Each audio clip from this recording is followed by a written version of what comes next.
Distinguished guests, please silence your cell phones and take your seats.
Distinguished guests, please silence your cell phones and take your seats. This is your 2-minute warning.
Enter the room any moment now. I think White House officials and U.S. officials have made the point that this visit is about so much more than the issue of U.S. funding for Ukraine, which clearly on Capitol Hill right now stands at an impasse.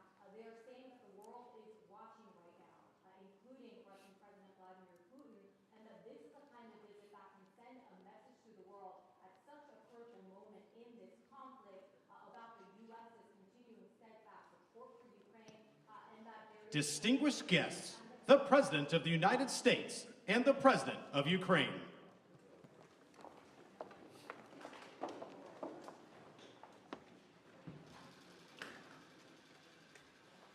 Please, have a seat. President Zelensky, it's an honor to welcome you back to the White House. When President Putin launched his brutal total invasion of Ukraine in February of 2022, and Russian tanks rolled over the border toward Kyiv, there were those who thought Ukraine wouldn't survive for a month. So no one should forget that for you to be here today, again today, nearly 2 years later, and for Ukraine to stand strong and free is an enormous victory already. Putin has failed in his effort to subjugate Ukraine. The brave people of Ukraine have defied Putin's will at every turn, backed by the strong and unwavering support of the United States and our allies and partners of more than 50 nations in Europe and the Indo-Pacific. And Ukraine will emerge from this war proud, free, and firmly rooted in the West unless we walk away. The American people can be and should be incredibly proud of the part they played in supporting Ukraine's success. We'll continue to supply Ukraine with critical weapons and equipment as long as we can, including $200 million I just approved today in a critical needed equipment, additional air defense interceptors, artillery, and ammunition. But without supplemental funding, we're rapidly coming to an end of our ability to help Ukraine respond to the urgent operational demands that it has. Putin is banking on the United States failing to deliver for Ukraine. We must prove him wrong. The United States and Congress must, as I asked last week, and it's stunning that we've gotten to this point. You know, we need to fully appreciate how it's wrong, how this is being viewed around the world and being used by Russia. Russian loyalists in Moscow celebrated when Republicans voted to block Ukraine aid last week. The host of a Kremlin-run show literally said, and I quote, "Well done, Republicans. That's good for us," end of quote. Let me say that again. This host of a Kremlin-run show said, "Well done, Republicans. That's good for us." That's a Russian speaking. If you're being celebrated by Russian propagandists, it might be time to rethink what you're doing. History will judge harshly those who turn their back on freedom's cause. Today, Ukraine's freedom is on the line, but if we don't stop Putin that will endanger the freedom of everyone almost everywhere. Putin will keep going, and would-be aggressors everywhere will be emboldened to try to take what they can by force. Mr. President, I'll not walk away from Ukraine, and neither will the American people. A clear bipartisan majority of people across the United States and in Congress support your country. They understand, as I do, that Ukraine's success and its ability to deter aggression in the future are vital to security for the world at large. And I have repeatedly made clear from our first day in office, we also need Ukraine to make changes to fix the broken immigration system here. We also need Congress to make the changes to fix the broken immigration system here at home. My team is working with Senate Democrats and Republicans to try to find a bipartisan compromise, both in terms of changes in policy and provide the resources we need to secure the border. Compromise is how democracy works, and I'm ready and offered compromise already. Holding Ukraine funding hostage in the attempt to force through an extreme Republican partisan agenda on the border is not how it works. We need real solutions. I also asked Congress for funding for Israel to take on Hamas and confront multiple other threats backed by Iran in the wake of the October 7th assault. National Security Advisor Sullivan will travel to the region this week and meet with the Israeli War Cabinet, as I have met with, to emphasize our commitment to Israel, as well as the need to protect civilian life and ensure more humanitarian assistance flows and reaches into Gaza for Palestinian civilians. Secretary Austin will also travel to the region this week to step up the international efforts to protect the free flow of commerce through the Red Sea. The entire world is watching what we do, so let's show them who we are. America stands for freedom today, tomorrow, and always. America stands against tyranny and against oppression. And America stands with the people of Ukraine. Thank you again for being here today, Mr. President, and thank you for everything Ukraine is doing to hold the line for liberty in the world. The floor is yours, Mr. President. Thank you so much. Thank you very much, Mr. President, dear journalists. I'm glad to be here and personally thank you and tell you how Ukraine values what we've achieved together, defending life and freedom. In Ukraine, we are fighting for our country and freedom, and also in Europe, we say for our freedom and yours. And this motto resonates not only in our country, not only in our hearts, not only in Ukraine, but also in Poland and Baltic states, Moldova and others. When freedom is strong in one country, it is strong everywhere. When it burns in one soul, it presents its merits to others.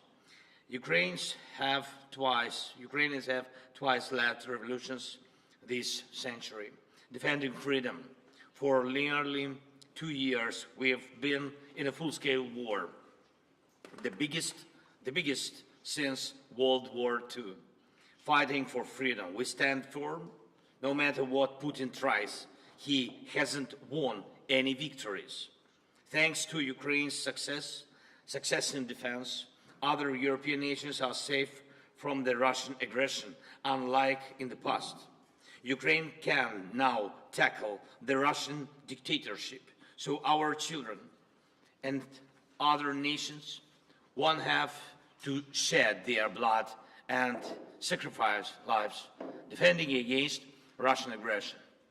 We've already made significant progress.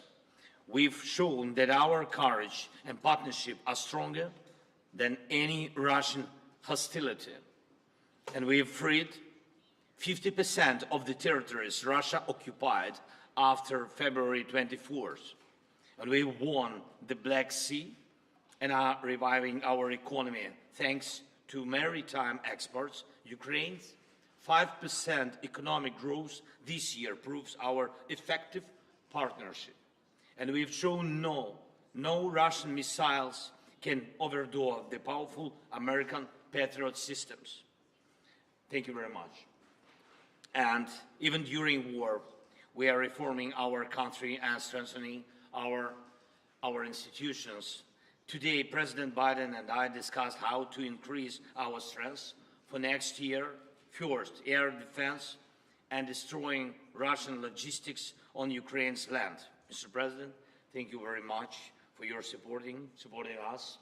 And in these areas, like our victory in the Black Sea, we aim to win the air battle, crushing Russian air dominance. This will intensify our ground advantages in 2024 with our control of the skies.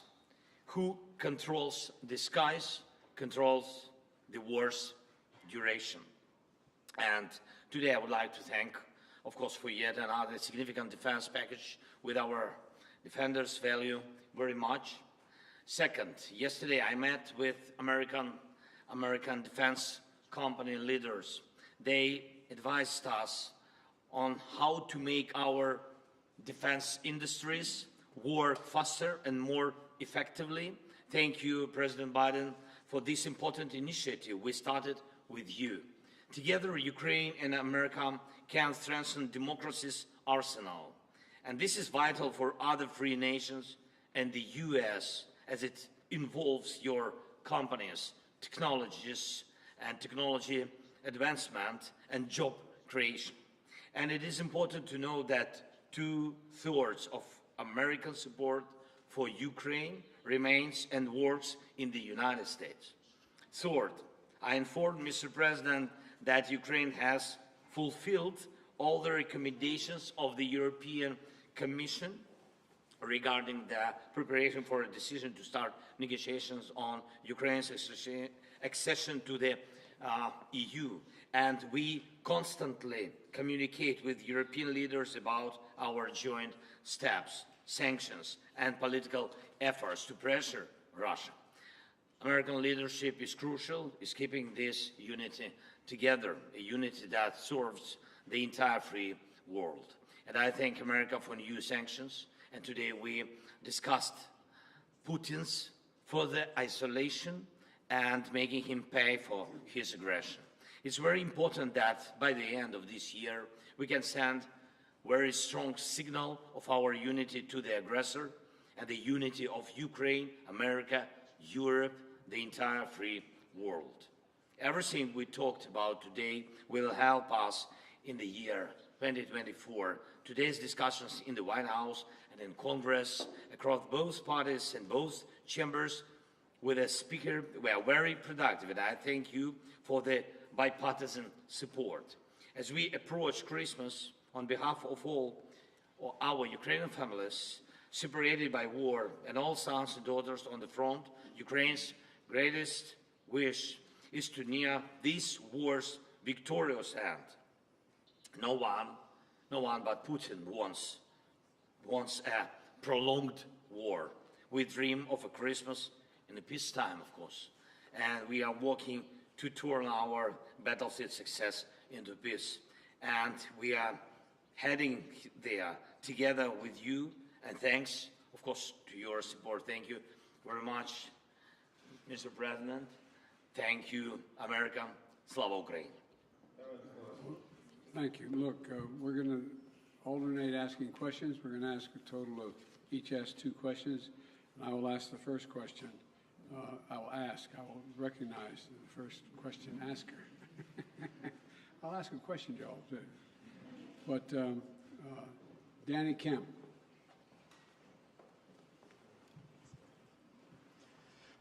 Thank you, Mr. President. For President Biden, Ukraine's counteroffensive has stalled in recent months. Congress is blocking aid, and Vladimir Putin appears ready to just wait things out. So what is the strategy for the US and Ukraine next year to try and turn this around? And if that fails, at what point do you say to Ukraine, as a friend, that it is perhaps time to start looking at peace talks? And for President Zelensky, welcome back to Washington. Can I ask you, did you hear what you wanted to hear from Congress and from President Biden? Or are you indeed more worried than when you got here? Thank you very much. Well, let me answer the question first. Let's put this in perspective. Remember how far Ukraine has come. Russia's failed thus far in trying to erase Ukraine from the map and subsume it into Russia. Ukraine has taken back more than 50% of its territory seized since February of 22, and has pushed back the Russian Navy so Ukraine can export grain and steel to the world through the Black Sea. And thanks to the incredible courage of the Ukrainian people and the bipartisan support from our Congress, but it's not just American support. There are more than 50 countries helping Ukraine with military, economic, and humanitarian assistance. 50. The burden sharing, the U.S. has put up $75 billion, and our allies and partners have put up $100 billion. And more than 90% of our security assistance to Ukraine is being spent in the United States to provide weapons for Ukraine and replenish our stockpiles and build our industrial base. We need to ensure Putin continues to fail in Ukraine and Ukraine to succeed. And the best way for that to do that is to pass the supplemental.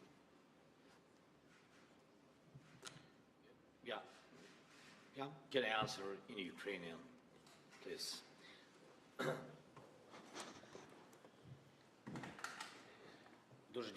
Thank you. First of all, I would like to add to the words of Mr. President Biden about successes. I think that these were not easy successes. Nonetheless, they were quite serious. They were serious steps forward. Indeed, we gained victory on the sea. We destroyed ships of the Russian Federation. We threw the remnants of their fleet to Russian territorial waters. Yeah, they have something in the Black Sea, in the vicinity of our temporarily occupied Crimea, but we are going to proceed this activity. Our guys destroyed 20,000 of Wagner mercenaries. These are serious terrorists who were massing everywhere on African continent, in Syria, in Ukraine. There were a lot of mass, and nucleus of this terroristic organization is not existing anymore. Yes, we had a lot of problems, but nonetheless we were able to do this. Moreover, Russia were not able to seize any part of our territory, any village, any town. I'm not talking about large cities, and we are going to proceed with this. It is good without saying that we have objective, we have clear plan, but if you allow me, I am not able to tell you on public on the details of 2024 operations. If I heard what I want, I've heard a lot. Surely I told what I wanted to. I feel and experience the support from President Biden administration, from senators, and we've been talking with the speaker. I got this signal. They were more than positive, but we know that we have to separate words and particular result. Therefore, we will count on particular result. Thank you. Your turn to ask a question. Yeah, sorry. Recognize Телеканал Інтер, будь ласка. Inter, please. Oh, thank you for taking my question. Dmitry Anopchenko, Ukrainian television US correspondent. Many Republican voices doubt the ability of Ukraine to win the war. Senator Vance recently even told that Ukraine need to cede some territories to stop fighting. Pane Volodymyre, to be very honest, have you even considered such a step to cede the territories to stop fighting? And Mr. Biden, could you please clarify the policy and of your administration, the strategy of your administration on Ukraine? Is it about helping the country to defend itself or to win the war? Because it's obviously such a difference. I will begin. Okay.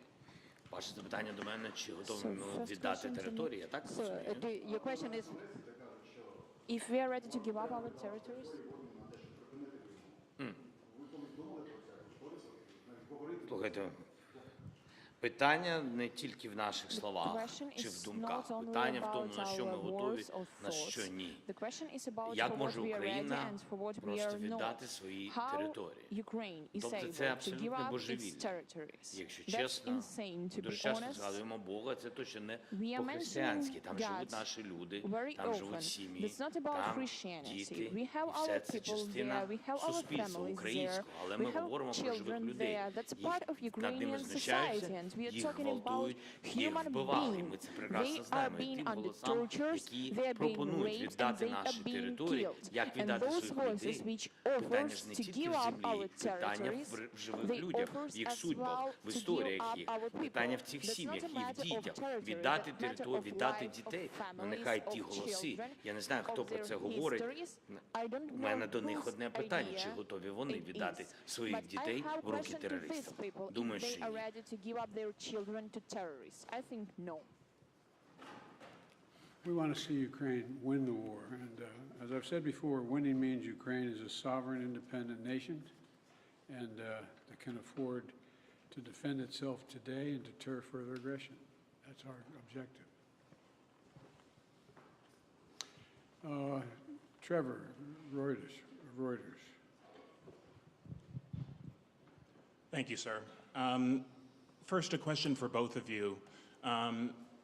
Given the Republican skepticism of the Ukraine effort, do you worry that a second term for President Trump would be the end of an independent Ukraine? That's for both of you. And then for you, President Biden, just an update, if you could, on the situation in Gaza, on the reports that Israel has begun flooding Hamas tunnels, and just the offensive in southern Gaza generally. How long do you think that operation should last? Thank you. First of all, with regard to political support for Ukraine, there is a strong bipartisan political support for Ukraine. Small number of Republicans who don't want to support Ukraine, but they don't speak for the majority, even the Republicans, in my view. We're in negotiations to get funding we need, not to promise, not making promises, but hopeful we can get there. I think we can. And you're right, the world's watching what we do. Would just send a horrible message to an aggressor and allies if we walked away at this time. And it would hurt our national security. Do you want me to answer the other question as well? With regard to, say it again? Sorry, so the question was just if you could talk a little bit about the Gaza operation, Israel flooding Hamas tunnels, and if you've had conversations with Bibi Netanyahu about how long that operation should last.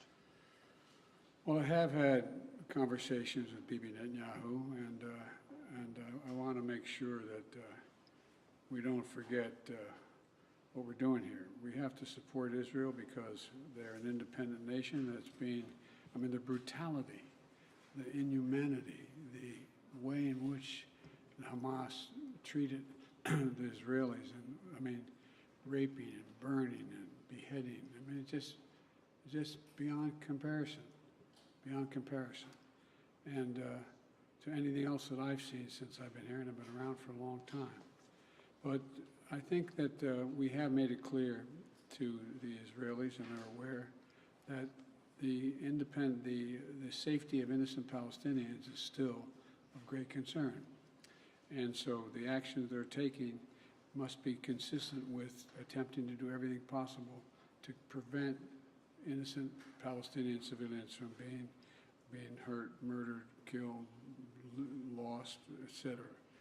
And look, it doesn't lessen the responsibility going after Hamas to innocent Palestinians and Hamas. Look, we have a responsibility to protect citizens and ensure they have access to humanitarian assistance. That's why I've worked so hard with our Arab friends as well as the Israelis to get humanitarian assistance into Israel, literally getting up to 140 trucks loaded with gear, loaded with food, loaded with everything that is needed by the Palestinians, including fuel. So, you know, Israel has stated its intent to fulfill these responsibilities. It's very difficult. With regard to the flooding of the tunnels, I'm not, well, there is assertions being made that there's quite sure there are no hostages in any of these tunnels, but I don't know that for a fact. I do know that, though, every civilian death is an absolute tragedy, and Israel stated its intent, as I said, to match its words with its intent with actions. That's why I was talking about today.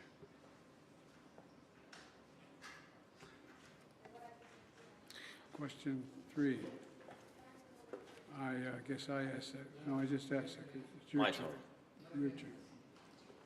Якщо відповідаючи на ваше запитання, So, addressing your question very quickly, I've been talking a lot with representatives of both parties.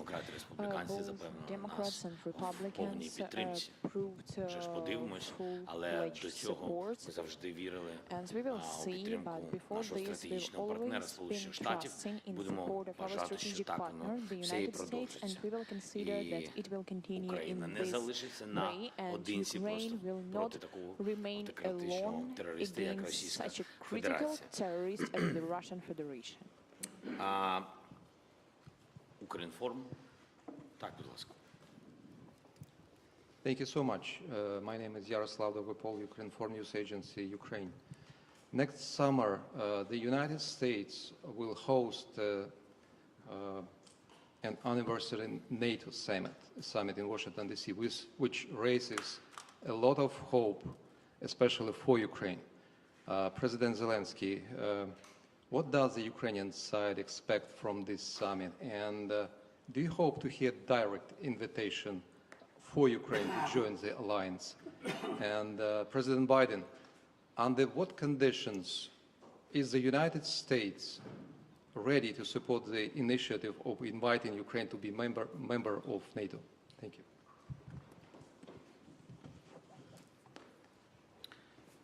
Thank you for your question. I will answer very quickly on this very complicated question. We are not allies till now. We are allies, but we are not members of NATO. So that's why I think I will pass this question to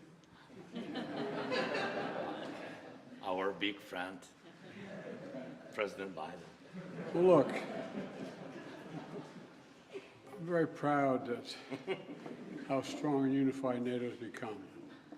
And now it's even larger. Putin wanted the Finlandization of NATO when I met with him in Geneva right after I was elected. And he's gotten the NATOization of Finland instead. And NATO will be in Ukraine's future, no question about that. But as we said in Vilnius, Ukraine will become a member of NATO when all allies agree and conditions are met. Right now, we have to make sure they win the war. And, we launched a joint declaration of support alongside President Zelensky and the G7 leaders in Vilnius, outlining a long-term commitment to supporting Ukraine's defense needs. We also hosted a defense industry conference last week here in D.C. to get that critical work done. So it's a step at a time. Thank you all very, very much. This concludes thank you, everybody. Thank you, everyone. This concludes the press conference. Thanks, everybody. Thanks, everybody. Distinguished guests, please remain in your seats while the principals depart.